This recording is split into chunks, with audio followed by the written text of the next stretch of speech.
Hello friends, welcome back to this channel. दोस्तों, इस video में आलोक इंडस्ट्री लिमिटेड के लिए हम लोग बात करेंगे। लेकिन दोस्तों, आगे बढ़ें उससे पहले आपसे रिक्वेस्ट करना चाहूँगा कि अगर आप चैनल को फर्स्ट टाइम देख रहे हैं, सब्सक्राइब करके बेल आइकन को हिट कर लीजिए।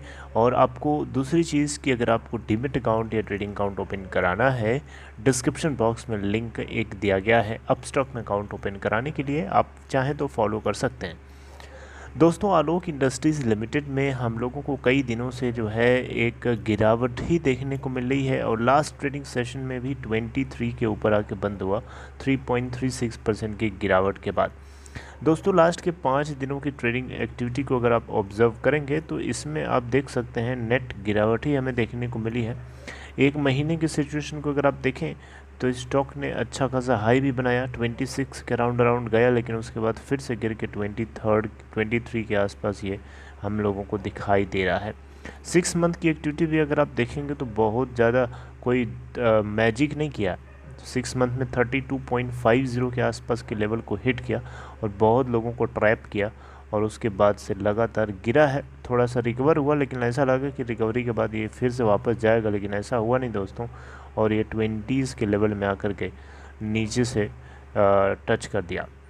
दोस्तों, लास्ट ट्रेडिंग सेशन में अगर आप देखें तो 23.60 की प्राइस के ऊपर ओपन होने के बाद 22.75 का लो और 24 का हाई बनाया और 23.00 के ऊपर कल बंद हो गया था। 77,53,834 टोटल वॉल्यूम ट्रेड किया गया और इस कंपनी की मार्केट कैपिटलाइजेशन है 11,420 करोड़ रुपए।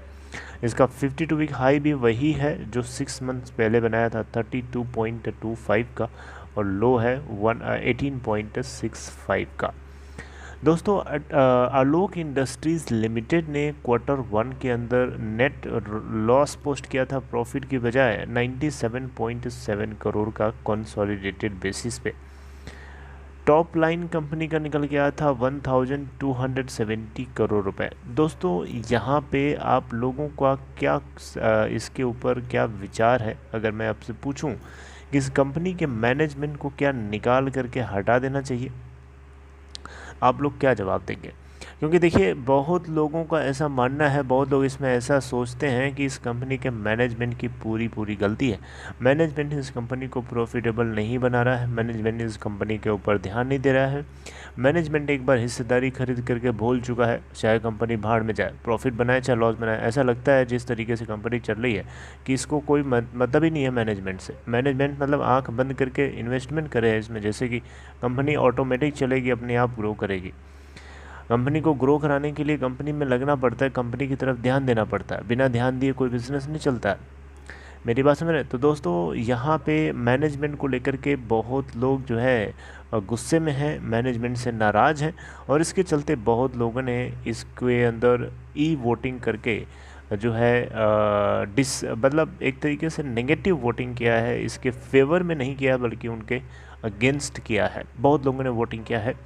आप लोगों का क्या ख्याल है? आप लोग क्या इसके ऊपर कहेंगे? क्या आपको नेगेटिव वोटिंग करना पसंद है इसके लिए, इस मैनेजमेंट के लिए, या अभी भी आपको उम्मीद है कि आलोक इंडस्ट्री लिमिटेड के अंदर मुकेश अंबानी जी 39% के आसपास की हिस्सेदारी ओन करते हैं, 39 पॉइंट समथिंग परसेंट? तो क्या आपको अभी भी भरोसा है मुकेश अंबानी के ऊपर कि वो इस कंपनी को आगे चल के कराएंगे, कुछ आगे इस कंपनी में ग्रोथ हो सकती है? देखिए, कुछ कहा नहीं जा सकता, ये बात बिल्कुल भी आपकी जो है गलत भी हो सकती है, सही भी हो सकती है। कुछ कहा नहीं जा सकता क्योंकि वो सारी बातें जो है डिस्क्लोज़ नहीं करते हैं, चुपचाप पड़े रहते हैं। कहीं से भी कोई इन्फॉर्मेशन डिस्क्लोज़ ही नहीं करेंगे तो तब तक पब्लिक को पता ही नहीं चलेगा। और ये हम लोग कई दिनों से नाटक देख रहे हैं इस कंपनी का। दोस्तों, लास्ट ट्रेडिंग सेशन में अगर आप डिलीवरी परसेंटेज देखेंगे तो 42.4% की आप देख ही सकते हैं यहाँ पे। और यही हम लोगों को डिलीवरी परसेंटेज लास्ट के कई दिनों से इसी के आसपास दिखाई दे रहा है। देखिए, म्यूचुअल फंड्स ने भी इस कंपनी के अंदर हिस्सेदारी को कम नहीं किया है और मैं ये भी नहीं बोलूँगा कि बहुत ज़्यादा बढ़ाया है। कोई बहुत ज़्यादा बढ़ाया भी नहीं है और कम भी नहीं किया। आप देख सकते हैं यहाँ पे सब कुछ आपको ग्रीन दिखाई दे रहा है। प्रमोटर की होल्डिंग अभी भी 75% के आसपास बनी है। अगर आपको पता होना चाहिए, यहाँ पे प्रमोटर में सिर्फ रिलायंस नहीं है बल्कि एक JM फाइनेंशियल करके एक और कंपनी है, एसेट रिकंस्ट्रक्शन कंपनी है, वो भी है इसमें। एफपीआईज और एफआईआईज आप देख सकते हैं, उनकी होल्डिंग 0.9% से बढ़ के 1.3% जून क्वार्टर में हो गई थी। नंबर ऑफ एफआईआईज एंड एफपीआईज भी यहाँ पे 24 पहले से और 47 हो गए जून क्वार्टर में। म्यूचुअल फंड्स की होल्डिंग 0.01% से बढ़ के 0.02% हुई, अब बहुत कम बढ़ा है। म्यूचुअल फंड स्कीम्स पहले 3 थी, अब 4 हो गई। और अगर आप देखें तो इंस्टीट्यूशनल इन्वेस्टर्स भी यहाँ पे 1.63% की होल्डिंग बढ़ा करके 2.04% कर लिया है जून क्वार्टर तक। अगर आप पूछेंगे कि इसमें कौन कौन म्यूचुअल फंड होल्डर्स हैं, तो मैं आपको वो भी बता देना चाहूँगा। देखिए LIC है कि नहीं है, आइए देखते हैं ज़रा। LIC ओके, LIC दोस्तों यहाँ पे नहीं है, LIC नहीं है। Motilal Oswal Nifty 500 fund regular growth है। दूसरा म्यूचुअल फंड है ICICI Prudential S&P BSE 500 ETF। तीसरा म्यूचुअल फंड है Aditya Birla Sun Life Nifty small cap 50 index fund regular growth. चौथा है Motilal Oswal Nifty small cap 250 index fund regular growth. और पांचवा है Nippon India Nifty small cap 250 index fund regular growth. ये 5 mutual funds हैं जिन लोगों ने इस कंपनी की Q1 के अंदर होल्डिंग बनाई है, अब देख सकते हैं यहाँ पे, राइट। लॉस पोस्ट करने के पीछे इनका एक ही कारण बार बार आता है कि इनकी जो मशीनरी सिस्टम है वो पूरी तरीके से ऑपरेशनल नहीं थी, पूरी तरीके से फंक्शनल नहीं थी, जिसके चलते इनको लॉस बुक करना पड़ा।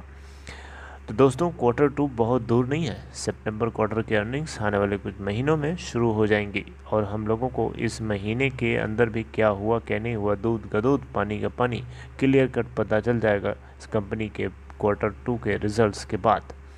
तो हम यही उम्मीद करेंगे कि इस बार इस क्वार्टर में कम से कम प्रॉफिट लेके आए ताकि इन्वेस्टर्स का भरोसा कायम रहे, वरना लोगों का भरोसा इससे अब धीरे धीरे उठने की तरफ जा रहा है।